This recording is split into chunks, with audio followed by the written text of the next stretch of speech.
ভিডিওটি যখনই কেউ দেখবে তখনই কোনো গরিব মানুষকে খাবার দিয়ে সাহায্য করবে। আর যেহেতু আমরা প্রচুর ভিউ পাই তাই আমরা অনেককে খাওয়াবো। এই নাও তোমারটা ধরো। অনেক অনেক ধন্যবাদ। আরে কোনো ব্যাপার নয়। যদি তোমরা ভাবো এটা কিভাবে হচ্ছে, যখনই কেউ আমাদের পুরো ভিডিও দেখে, এই যেমন তুমি এখন দেখছো, তাতে মানি জেনারেট হচ্ছে। আর এই ভিডিওটা যতজন দেখবে তাতে আমরা যা উপার্জন করব সেই দিয়ে আমরা গরিব মানুষদের খাওয়াবো। সবাই খেতে পাবে। কিন্তু শুধু আমরা এটাই করব না। তোমরা যারা ভিডিওটা দেখছো তারা চাষের জমি দিয়ে বিশাল কিচেন তৈরি করে, স্কুলে ছাত্রদের জন্য খাদ্য ভাণ্ডার তৈরি করে, আর শিশু শ্রম রোধ করতে সাহায্য করবে। তাই সত্যি বলতে আমার খুব ভালো লাগছে তোমরা দেখছো। এই নিয়ে এখনো পর্যন্ত আমরা 1500 জনকে খাওয়ালাম। আমি ভবিষ্যতের ব্যাপারে ভীষণ উৎসাহিত। আর আমাদের মিল প্রোগ্রামের জন্য স্কুলের উপস্থিতি দ্রুত হারে বেড়ে গেল। তাই এবার ওদের ক্লাসরুমগুলোকে আপগ্রেড করতে হবে। ওদের স্কুলের ডেস্ক এতই কম যে কয়েকজন স্টুডেন্টকে পাথরের ওপরে বসতে হয়। আমার মনে হয় একটা ডেস্কে 4 জন থাকা উচিত নয়। একদমই, এই ডেস্কে মাত্র 2টো বাচ্চাই বসতে পারে, সত্যি 4 জন নয়। ওদের নতুন ডেস্ক চাই কিনা জিজ্ঞাসা করো। তোমাদের কি ক্লাসে নতুন ডেস্ক চাই? ঠিক আছে, এক্ষুনি আসছি আমি। ভেতরে নিয়ে এসো। আমরা সবার জন্য নতুন ডেস্ক এনেছি।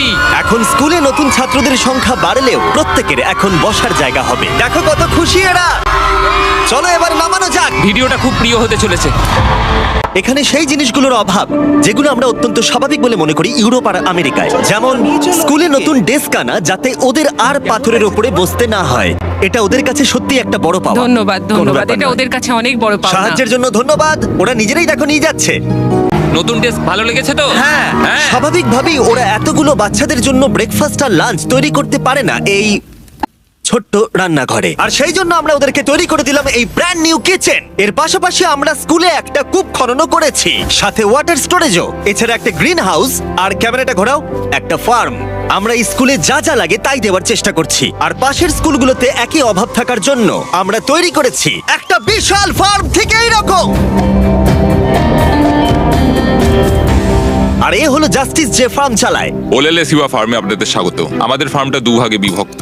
এক ভাগের খাবার সরাসরি স্কুলে যায়, আর আরেক ভাগের খাবার আমরা স্থানীয় মানুষজনদের সেল করি, যারা আমাদের এই নন প্রফিট অর্গানাইজেশনটা চালাতে সাহায্য করে। আর যেহেতু এখন এই ফার্মগুলো কায়িক পরিশ্রমই চলছে, যেটা স্কুলগুলোর খাবার উৎপাদনের পক্ষে যথেষ্ট পরিমাণ নয়, তাই তোমার জন্য একটা ব্র্যান্ড নিউ ট্র্যাক্টর। কি বলছো তুমি? এখন এদেরকে আর এভাবে কাজ করতে হবে না, বদলে তারা এটা ব্যবহার করে কাজ করবে। যে কাজে 45 মিনিট সময় লাগতো সেটা এখন 45 সেকেন্ডে হয়ে যাবে। এই ট্র্যাক্টরটা তোমাদের ধারণার থেকেও বেশি কার্যকরী। যেহেতু আমরা ভেবেছি এই ভিডিওতে যা ভিউ পড়বে তার সাহায্যে আমরা স্কুলের বাচ্চাদেরকে খাওয়াবো, কিন্তু তার মানে এই নয় যে জাদু বলে খাবার তৈরি হয়ে যাবে। ফসল না হলে খাবার হবে না। আর সেই জন্য আমরা এই ট্র্যাক্টরের সাহায্য নিয়েছি, যাতে এই বড় ফার্মে আরো বেশি করে ফসল উৎপাদন হয়, আর যাতে এই খাবারগুলো স্কুলের বেশিরভাগ বাচ্চাদের কাছেই পৌঁছায়। তাই ওদের জন্য আমি একটা স্পেশাল সারপ্রাইজ এনেছি। সবাই এদিকে চলে এসো।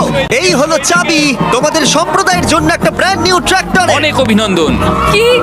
এটা ব্যবহার করে পুরো সম্প্রদায়ের কাছে খাবার পৌঁছে দিতে পারবে। অসংখ্য অসংখ্য ধন্যবাদ। এখন আমাদের নতুন ট্রাক আছে। এই ট্রাকের সাহায্যে স্কুলের অতিরিক্ত খাবার সম্প্রদায়ের বাকি পরিবারগুলোর কাছেও পৌঁছে দেওয়া যাবে। আর এই ট্রাকের ভেতরে রয়েছে প্রায় 1 লাখ মানুষের জন্য পেট ভরা খাদ্যশস্য।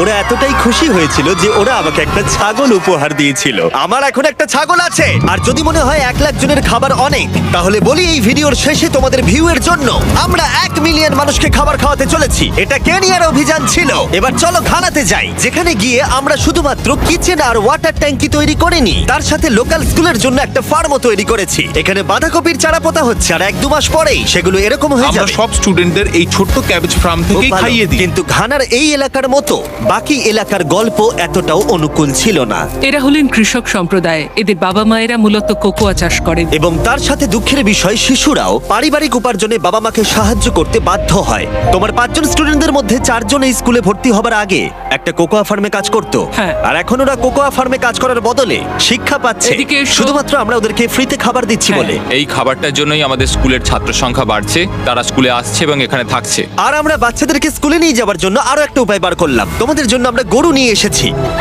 আমরা প্রচুর পশু কিনেছি যেগুলো আমরা ওদের পরিবারদের উপহার দিলাম। এতে তাদের এক্সট্রা ইনকাম হবে, তার ফলে ওরা বাচ্চাদেরকে কোকোয়া ফার্মে কাজ না করিয়ে স্কুলে পাঠাবে। কালকে স্কুলে তোমার প্রথম দিন। হ্যাঁ। Congrats! ঠিক আছে। আর আমরা প্রচুর পশু উপহার দিতে গিয়ে আমি তারিখের সাহায্য চাইলাম, যেটা একটা ভুল ছিল। তারিক, ওখান থেকে একসঙ্গে 10টা ছাগলকে নিয়ে ও এসো। ভাই, এখানে তো অনেকগুলো ছাগল রয়েছে, অনেক ছাগল রয়েছে। চলো ছাগল, চলো চলো চলো চলো। আরে আরে আরে আরে আরে দাঁড়াও, ও, কেউ না। ছাগলগুলোকে ধরো। আরে আরে, ধরো। ধরো ওদেরকে। ঠিক আছে, তারিক, তারিক। ওরা পালিয়ে তারিক, গেল। তুমি ইস্তফা দাও। এগুলো আমরা তোমাদেরকে উপহার দিলাম। আর আমি জানি যে ঘানাতে সেলিব্রেট করার সব থেকে ভালো উপায় কি। তোমরা কখনো চকলেট খেয়েছো? খেয়ে কেমন লাগলো জানাবে। কোনো ব্যাপার নয়। আমাকে দাও না। তোমাদের এর টেস্ট ভালো লেগেছে?